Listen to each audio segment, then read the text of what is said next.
This is PenDust Radio.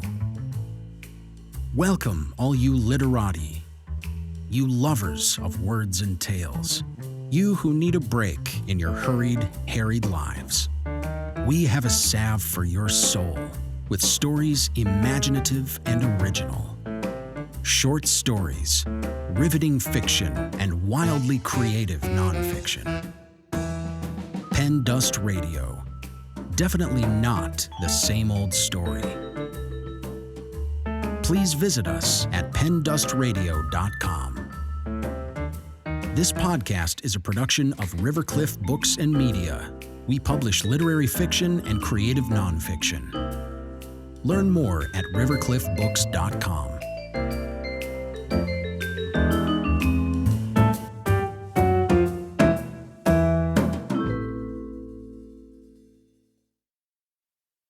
This short story brings us into the life of William, a young boy who must deal with some unexpected circumstances after World War II. After being evicted from their home, his family finds a new place to live in a resort community on Lake Michigan. There, William makes a special new friend and faces some dramatic events. Robert Sachs' fiction has appeared in numerous literary journals. He holds an MFA in writing from Spalding University. This is a work of fiction. Traces of an Early Summer. Written by Robert Sachs. Read by Paul Ulrich. Eviction was a new word to 8-year-old William. When he repeated it, it tasted of ugliness and fear. Their lease was up, and his family was being kicked out of their apartment. His father told him it was because the GIs returning from the war needed apartments. "It's who you know," his father warned, "not what you know." But none of the families of William's other friends were being kicked out of their apartments, only his. What did that say about his family? Why them? They had done their part to help win the war: rationing, paper drives, victory gardens, and his father had worked at a munitions plant. And now, after all the celebrating, they were forced to leave the only home William had ever known. His mother told him that finding a new apartment in their Northwest Side neighborhood had proven difficult. "That's where we want to live," she said. "We'll wait until something opens up, but in the meantime, we've rented a cabin in South Haven." William was to leave school 2 months early.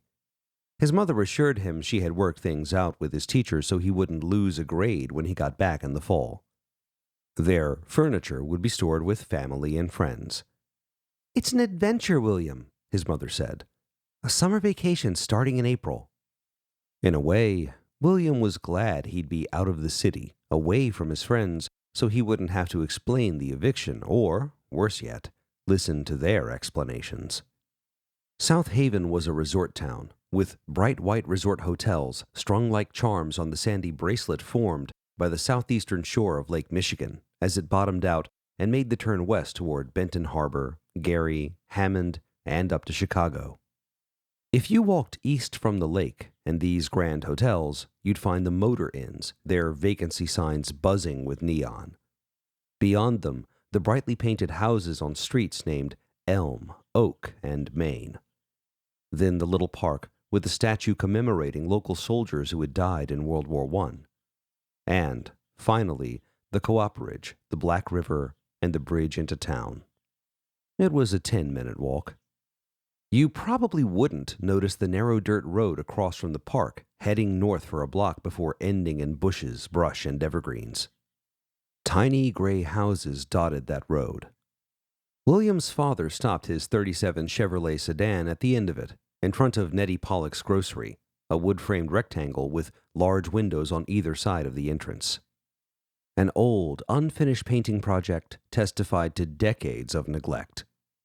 The interior of the grocery was lit by 2 low-wattage bulbs dangling from the ceiling. Everyone shopped in town for meat or fish, but for everything else, from milk to canned goods to toilet paper to fishing lures and live bait, it was Nettie's. She and her son Daniel lived in a room in the back of the store. Beyond the grocery, William noticed, lay a dense thicket. He wondered what kind of creatures roamed in that endless darkness. Behind the store was the small wood cabin that would be their home until he didn't know when. His mother had promised Labor Day, but how could she know when they would find an apartment back in Chicago? Inside, they found a small bedroom and a bathroom without a tub or shower. Nettie had arranged for them to take showers at the Meltons, an elderly couple in the house across the street. The cabin had a screened-in porch and a larger room that served as a combination living room, dining room, and kitchen. 100 storms blowing in off the lake had peeled away most of the cabin's pale green paint.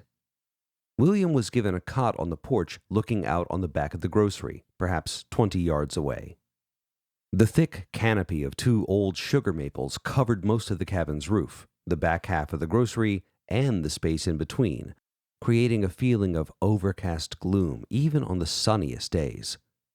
It was here, with his back against the grocery wall, that Nettie's son Daniel sat hour after hour, knees to his chest, humming an unidentifiable tune. William was surprised by Daniel's size, taller than his own father, with droopy eyes and large, soft hands. His thick black hair was long and unruly. "Daniel?" Nettie's call was sharp and angry. "Daniel, get in here!" William would hear her call him often during their stay. Daniel would get up without emotion to take out the garbage, empty boxes, sweep the floor, wash the front windows, or change a light bulb. When William and his mother first arrived, Nettie motioned for Daniel to help unload their things. "Tell him exactly where you want him to put your stuff," she told William's mother. "Thank you. I see there's no lock on the door." "No need for locks here," Nettie said. "This ain't Chicago. Every now and again a thief might find his way into town, but it ain't usual. Ain't nothing to worry about."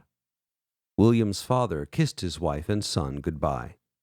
He would stay with his sister's family in Chicago during the week to work and look for a new apartment. He'd drive up on weekends when he could. Nettie looked old and weathered to William, her skin tight against her thin frame, her pale blue eyes set deep in recessed sockets. She was tall and wore her shoulder-length gray hair pulled back in a ponytail held up by a thick rubber band.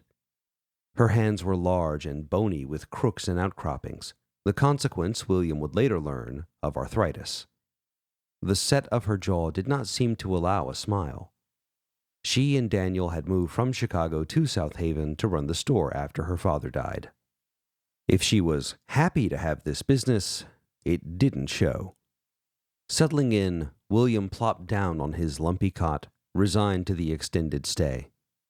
He found himself thinking of home, and then realizing he no longer knew where that was. If anything good was to come of this forced exile, he surely didn't see it in the tall weeds of the approaching summer.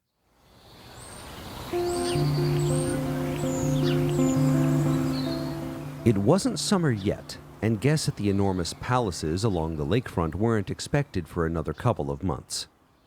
The cold gusts from the northwest still had the nasty bite of winter. Lying on his cot reading a comic book, William was focused on crippled Freddie, the poor newsboy who could turn himself into Captain Marvel Jr. just by shouting, "Captain Marvel!" Month after month, in each new issue, it surprised William that Jr., having vanquished the bad guys, always went back to being Freddie, hobbling along on an old wooden crutch, selling his newspapers, and waiting for the next adventure. William wondered why he needed to return to that difficult life. Did he like it? William looked up to see Daniel sitting against the back wall of the grocery, humming, and thought if he had the choice between being a crime-fighting superhero or a lame newsboy, he knew which one he'd pick. "William, I don't want you sitting around for days at a time. Go out and play." Like water over ice cubes, his mother's voice cracked his world of superheroes. He looked up. "With who, Mom? I don't see any kids around." If he couldn't get back to Chicago and his friends, he just wanted to bury himself in his comic books. Even school would be better than this. "What about Daniel?" his mother whispered, glancing at the large young man sitting in the dirt, staring at the stem of a single leaf he held between his thumb and forefinger. "Daniel, He wasn't a grown-up, but he certainly wasn't a kid, and William sensed he'd always be in that space between. He couldn't imagine playing with him. "Mom," William put his head down on the cot and listened to her drone. "I don't want you sitting around waiting for summer." It became a test of wills, but after a few days with nothing to do, William grew desperate for activity. Daniel was sitting in his usual spot behind the grocery, tying and untying his shoelaces.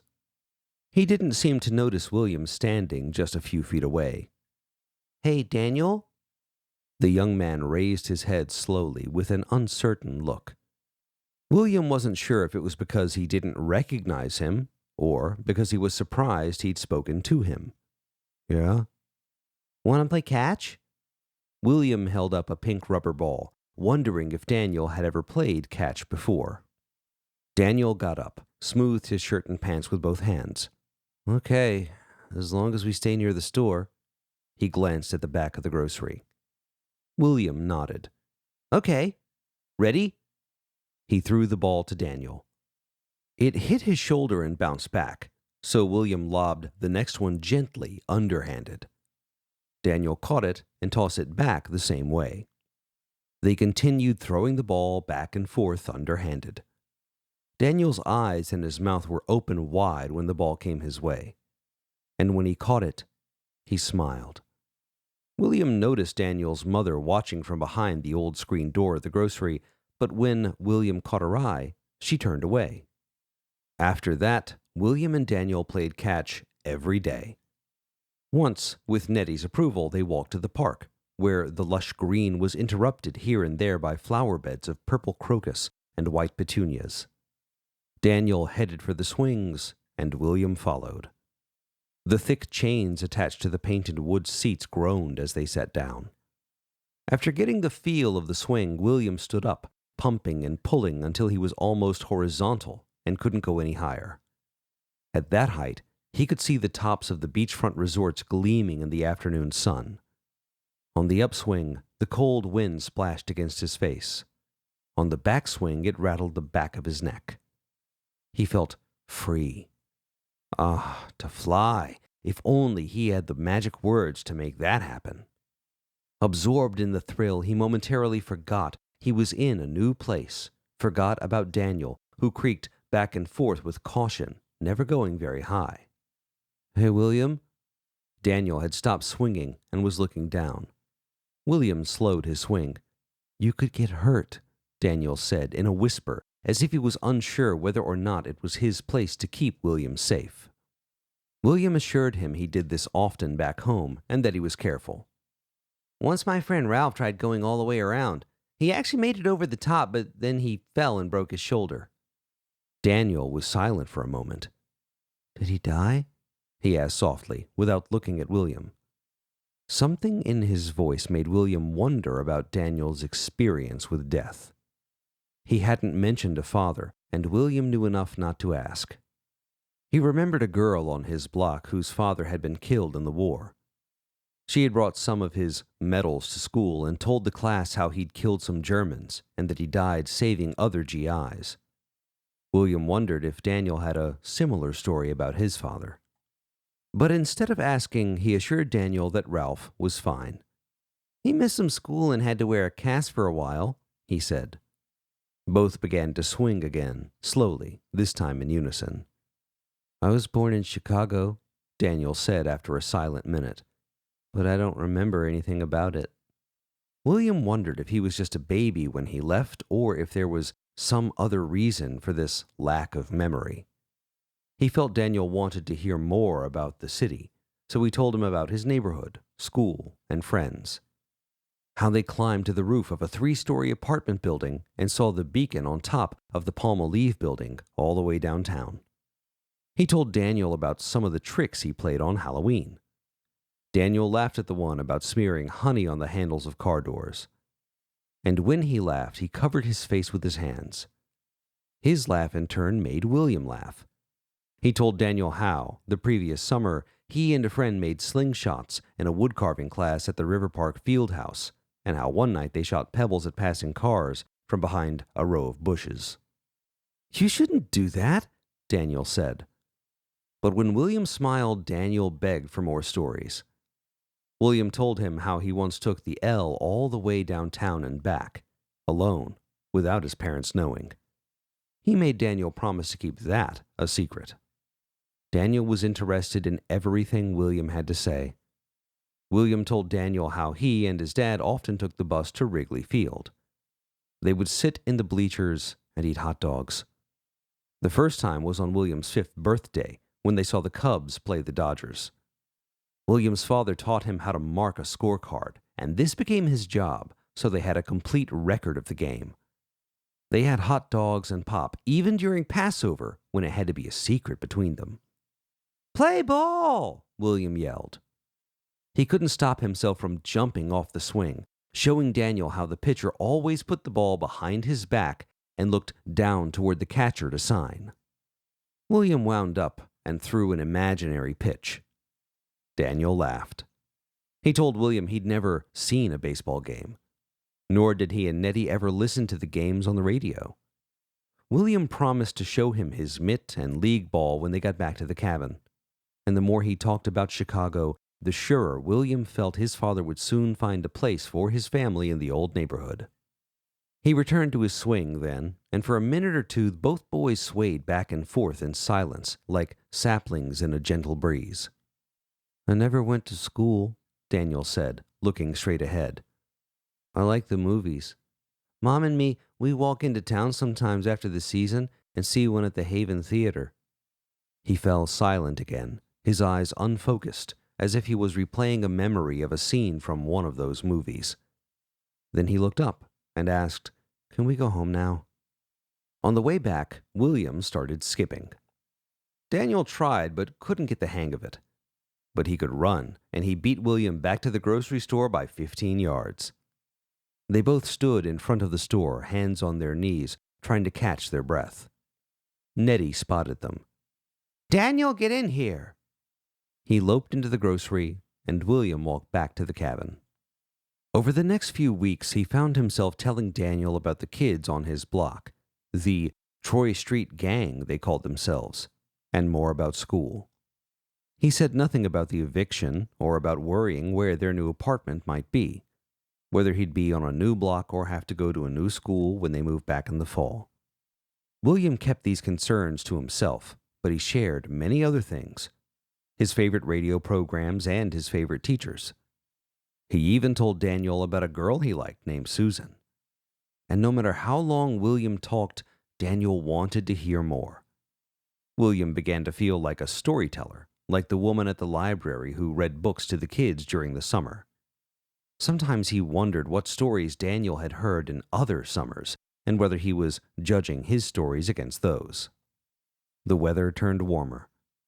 William and his mother walked into town where they met a woman and her son, Richie, who looked to be about William's age. His family was from Grand Rapids, and they had rented a home on Elm Street for 2 months. After some pleading, the mothers agreed to let William and Richie go to a movie at the Haven. They would meet them afterward at the park. The boys saw The Story of G.I. Joe and split a box of popcorn. They became friends, and William went to Richie's house almost every day. They played ball or walked the beach, although it would be weeks before the water warmed up enough to go swimming. Every time William ran out of the cabin to meet his new friend, Daniel was there, sitting on the grass near the back door of the grocery. The first few times he raised his head, his eyes wide with a look of anticipation. William avoided acknowledging him, and soon Daniel didn't bother looking up. Richie was a couple inches taller than William. His hair, in a crew cut like William's, was bright red, and he had freckles over his face and arms. He was chunky, and when they raced, he couldn't keep up. William could skip faster than Richie could run. But Richie could throw pretty hard, so playing catch with him was a challenge. One day, while they were skipping stones across the river, Richie asked William if he had ever used a BB gun. When William shook his head, Richie said, "Come on, I'll show you." Back at his house, Richie showed William his Red Ryder gun. "I killed a rabbit once," he said. "Got up real close and bam, he was dead." "That's stupid. Why would you kill a rabbit?" It's fun. And know what? My dad's got a real gun, a pistol he hides under the mattress. I snuck it out once and shot at a tree. I got whooped for that. I don't like guns, William said. What are you, some kind of fairy? William didn't respond, but decided he was through with Richie. Returning to the cabin, he spotted Daniel hauling out the garbage. Good old Daniel. Yo, William yelled to him. Daniel looked up, but then he walked back into the store without turning around. William stayed close to the cabin for the next few days and close to his comic books. From his cot, he often spotted Daniel sitting in the deep shade behind the grocery, humming. He looked up once and their eyes met, but Daniel looked down quickly and began tying and untying his shoes. Eventually, William asked him if he wanted to play catch. Daniel shook his head. Well, let's at least go to the park. No, Daniel said, pulling his knees closer to his chest. It took a while, but Daniel's coolness abated over time, and the two eventually fell back into their earlier routine. One day returning from town with his mother, William found Daniel sitting on his cot and looking through his comic books. What's this? Daniel asked. Captain Marvel Jr. was on the cover, poking at the nose of an ugly giant with a pen. Daniel was pointing at a small white rectangle. It says, "Fight infantile paralysis. Join the March of Dimes." Oh. It's a disease. Daniel pointed to the giant. Is that the disease? William was about to explain that the message in the white rectangle had nothing to do with the giant battling Captain Marvel Jr., but it occurred to him that it wouldn't be a bad idea if it did. Could be. Let's go to the park. On the swings, with William talking more about Chicago, Daniel asked if he was going back. Sure, he said quickly, hiding the worry he had that his father wouldn't be able to find an apartment.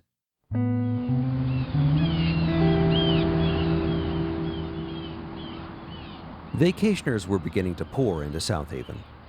The resorts were filling up, and so were the public beaches.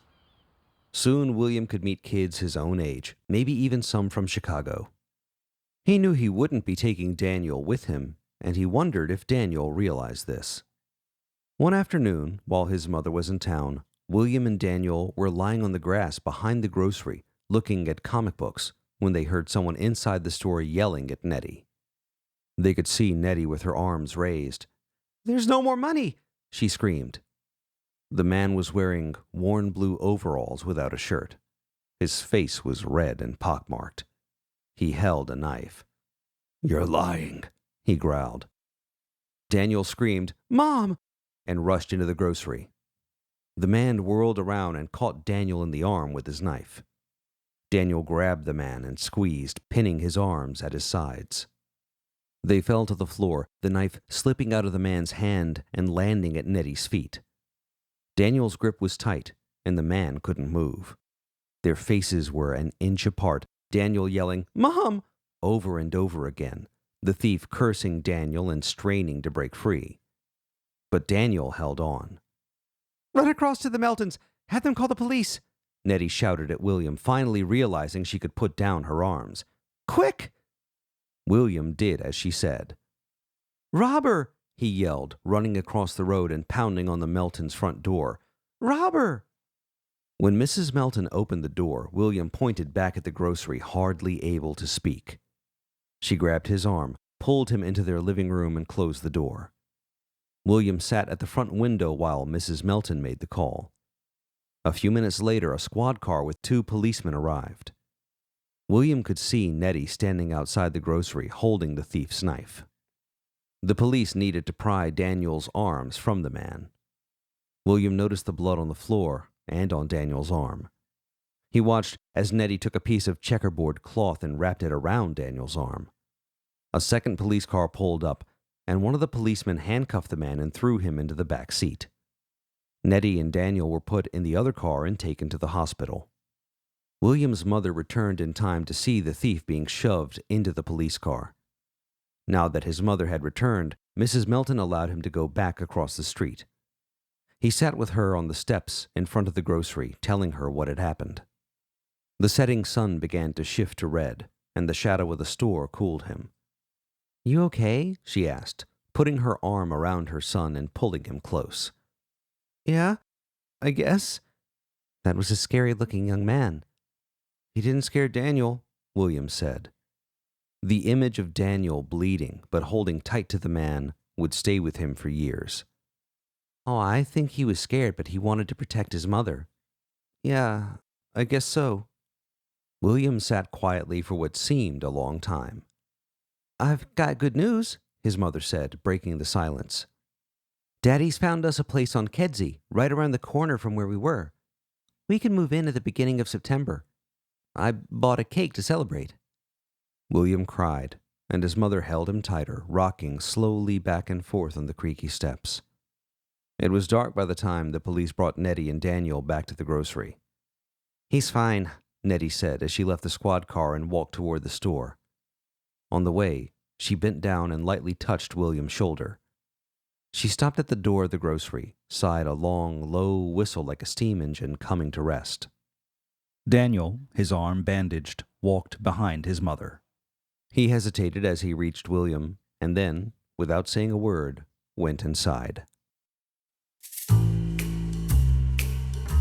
This story is copyright 2021 by Robert Sachs. This recording is copyright 2021 by Rivercliff Books and Media. All rights reserved.